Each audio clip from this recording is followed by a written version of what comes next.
if you're not reading things like this, if Scripture isn't touching you, if you're not being prompted to change something or set something right, then you maybe need to check how hard that callus is on your heart.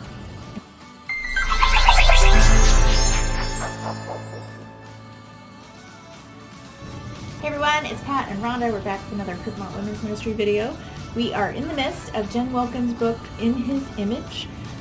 If you haven't gotten your copy, if you're not reading along, you're missing out. And I think rumor has it BJ still has 2 books, so text him, email, text me, whatever. We'll get you a book, or Amazon has loads of them. So this week, we're looking at the attributes of God, right, and how they should be reflected in us. So no small order, really, in what we're being asked to do, right? But this week the chapter is God Most Just. Yeah, we don't like this aspect. You know, she legit opens with the fact that we talk a whole lot more about love and mercy coming from God than we do justice. You underlined like the first page there. I think the same quote I did, right? It just makes us uncomfortable. Uneasy. I think is the word she used. And I think it's because we're very aware of who we are, and we don't want to be judged, especially by a just judge who knows everything about us. An omniscient and omnipotent God, I don't particularly want. Yeah. What was interesting to me about this as I was thinking about it is we don't have to teach children about what's fair. Mm-hmm. They have a sense of, that's not fair. What you're doing to me isn't fair, and I want you to stop it. And that comes from a sense of justice. Yeah. And so we have this innate sense of what's just and what's not just. And yet when we come to talk about God being just, it's like, well, I want him to be, just loving. Yeah. And the problem is we don't see his justice as loving, and yet it is. Yeah. Andy Stanley has a line, I can't even remember which series it's in, but he said that everybody wants justice for everybody else, mercy for them, something to that effect. Like, I want grace, I want mercy, but you can distribute your justice to everyone else. Because, we're kind of selfish. And she talks about good government is hard to find. She starts with the idea of good governor. And she's not even, the line is hilarious. It made me laugh. I underlined it, considering we've just had an election and lots of turnover in both our country and elsewhere, right? Mm-hmm. But she's not even talking about politics. No. She's talking about, like, high school student council. She relates the story of the whole student council goes to some Rotary Club luncheon where they're all being honored for their work or whatever, and then they all collectively decide to go skip class for the rest of the afternoon and go listen to the new YouTube album. She's like, okay, we're supposed to be like the leaders of our peers, and like our ability to do the wrong thing is loud and clear. And they also all got detention, which I think is hysterical. Yeah, they got to spend a lot of time together after that. Absolutely hysterical. So yes, good government is hard to find, but government is God's idea. He put it in place for our good. We don't often see it that way. Yeah, and that's not just political government. Right. It's there are all kinds of levels of government. There's government within the church, in fact. Yeah. So it is God's idea. It's not, we come up with it and it's flawed because we're human. God came up with it. Yeah. So she talks about the fact that, God came up with it, and oh, by the way, he sets the boundaries for morality. Where's the line I'm looking for? I should have underlined. God holds both the ability and the prerogative to determine what is right and what is wrong. He sets the boundaries for morality. Now contrast that with culture's view of morality as a shifting scale, right? Well, we didn't used to do that, but now it's okay, and today we do this, but someday it'll be, unacceptable. I mean, it's a moving target when we talk about people's version of it, right? But guess what? He's God. He's the creator of the universe. He gets to decide. We don't get to decide. And that's a little tough for us to swallow sometimes. Well, yeah, because we think it's all about us. And so we think we get to make Yes. the decisions Yeah. about what is right and what is wrong, what is just and what is unjust. And in doing that, we create a sliding scale of morality. And the problem with that is what we find, and I think what we're finding in culture today, is we can't live with that very easily, because what's okay for me is not okay for you, and vice versa. And so we're, butting heads with one another about what is moral and what is immoral. Yeah. And it has to be what God says is right, and what God says is wrong. Yeah. Not what we think it is. Yeah. I mean, he is our standard. And there are all sorts of, philosophical trends over the ages past about, divine command theory. Does justice extend from God, from a God of some sort, or natural law, like just the idea that, well, we all have this innate sense of right and wrong or fairness, so we must be able to decide for ourselves. I mean, C.S. Lewis would take that statement and say, no, that's why we can believe that there is a God, because that it's in us. Like, I didn't put it there. But Rousseau and others in the Enlightenment period just did something else with it altogether and just decided, oh, well, we can make our own, we can make our own rules, and everyone should, social contract theory, we should surrender some of our rights to the government because they can manage it better than the individual. And, it's taken a lot of versions. And look where it's And gotten look us. where we are. It's so perfect. And the idea of social justice in particular, has been hijacked by certain ends of the political spectrum.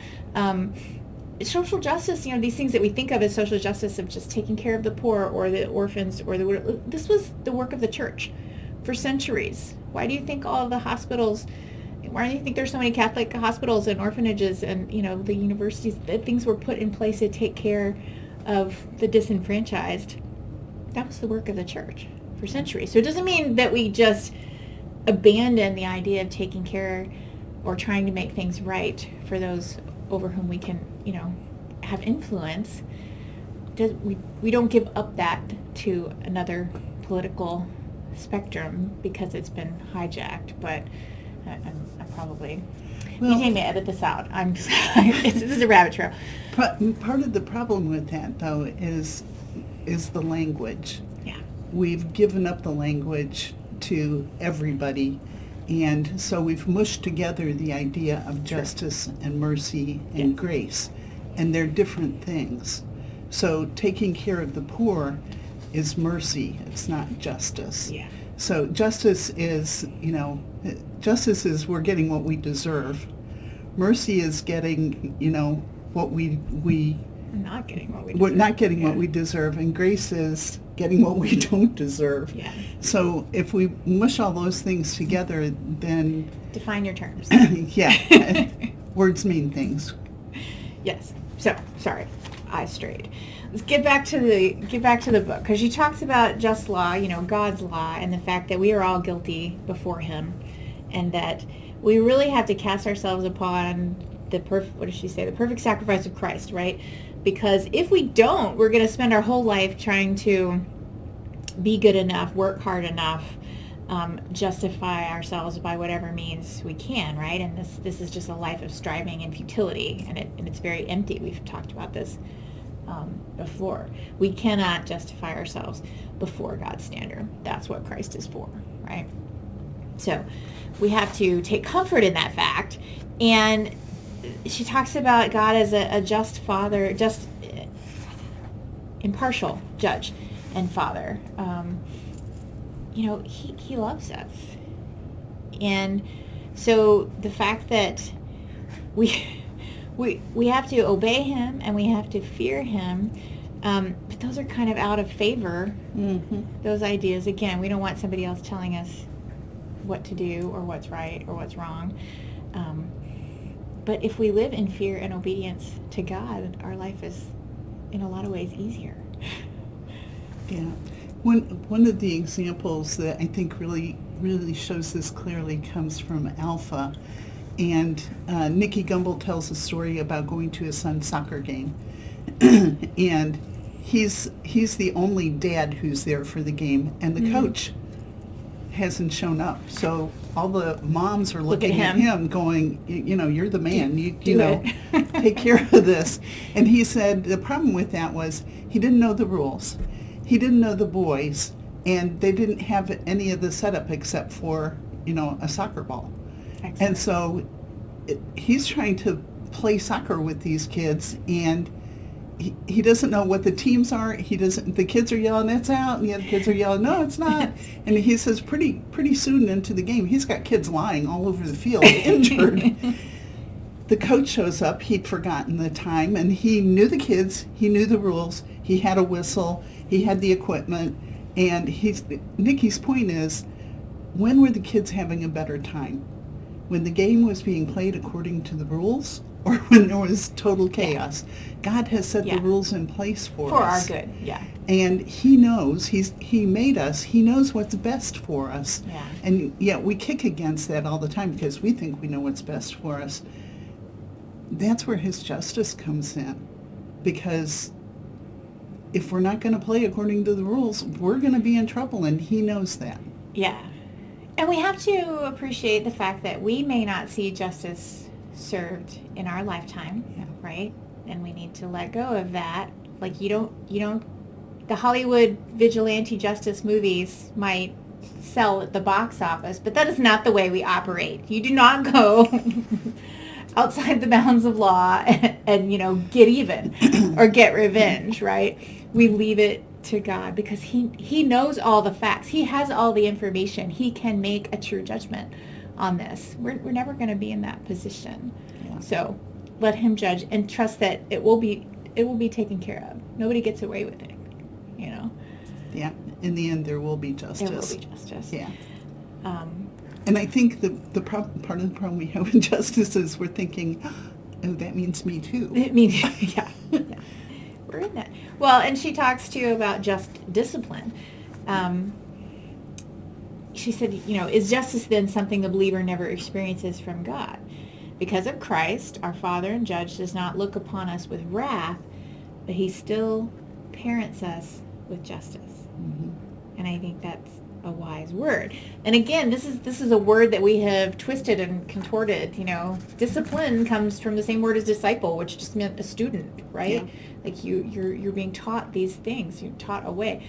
But when you look up discipline in the modern dictionary, it's like punishment. It's very negative. It's like punishment to train a behavior, to manipulate an outcome, kind of thing. But no, it's always in God's system. It's always meant to restore relationship.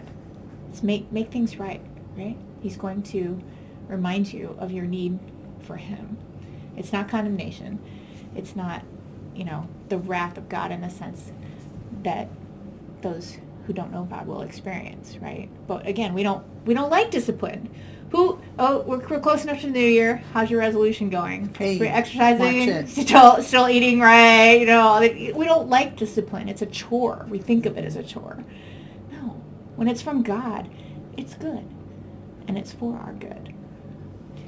He does it out of love for us. Yes. Because he knows what's best. And we thrive much better if we're doing it his way than if we're trying to go off on our own. Right. We're so influenced by our sin and rebelliousness that when God comes to us in love and says, no, let's rethink what you're doing, mm-hmm. We're like, no, mm-hmm. I like it this way. When if we would submit and obey, submit is such a hard word, if we would submit and obey, I love that word, things would go better. Yeah. Life would be better all the way around. Yeah. So she reminds us too that we seek to justify ourselves. There's that. A few pages we can just skip over there. But for your enjoyment, she says, she's, talks about how things might go down. Let's see, when we justify ourselves, that we will smooth things over with an apology, secretly believing that we did nothing wrong in the first place. I've never done that, ever. The self-justifier can be easily identified. He'll be slow to listen and quick to speak, quick to become angry. I'm pretty sure that's like the opposite of what James chapter 1 says, right? And here's a good one. As our own judge and jury, we will perceive the evidence to point toward our acquittal and our neighbor's condemnation. Like, absolutely. Oh, she knows us, probably because she's very familiar with all of these things herself. Yeah. We should be just because he is just. We shouldn't be fighting it, right? But she asks some hard questions at the end of the book. Did you have an example for number 1? How have you known God's law to provide good government in your life? Big sigh. Yeah. Frankly, this really pushed me. It has restrained me from doing things that would be totally outside the pale. One of the things that I've learned is, God tells us not to lie. We do want to justify ourselves, and so what I've learned through hard experience is just fess up to it. Yeah. Own it. Yeah. Just say I was wrong, and I need to apologize for being wrong. And I hate having to say that. It's like, but the relationship is more important than my thinking that I'm in the right and the other person is in the wrong. So if I realize I've done it wrong, I need to just apologize, say I'm sorry, admit that I was wrong, and hope that the relationship can be repaired. Yeah. I can barely read what I wrote. That's nothing new. But it's kind of what we were talking about earlier, that the restraints on our behavior that make us feel like we're missing out on stuff, right? When we look at God's law or God's commandments, sometimes we think it's too much. We think of it as a restriction, but it's because he knows best. He made us, so he knows how we will function, how our relationships will be healthy and loving, and it's all there for our good. And even the very first commandment, no other gods before me, it's meant to remind us that he is sufficient. He is enough. He is everything we need. Mm-hmm. So let's try not to chafe against God's system of justice. Parting shots. I have some emails and phone calls I have to make. Based on that question. I know. It's hard, guys, but it's life. It's what... If you're not reading things like this, if Scripture isn't touching you, if you're not being prompted to change something or set something right, then you maybe need to check how hard that callus is on your heart. I mean, the Spirit is here to sanctify you, and he does that work by changing us, by just nibbling away at us a little bit at a time. And maybe we couldn't handle it last week, but we certainly can today, and then tomorrow he's going to ask more, and the next day more. It's all good. It's all good. It's for his glory. Jesus said that he came to give us life, and life to the full. Abundant life. And so this is where abundant life lies, is recognizing that not only is God loving and gracious and merciful, he is just. And out of his love, he gives us justice. Yeah. All right, mercy next week. They're kind of intertwined. Mm-hmm. Go read Tim Talley's blog post and text me if you need a book. Okay, see you.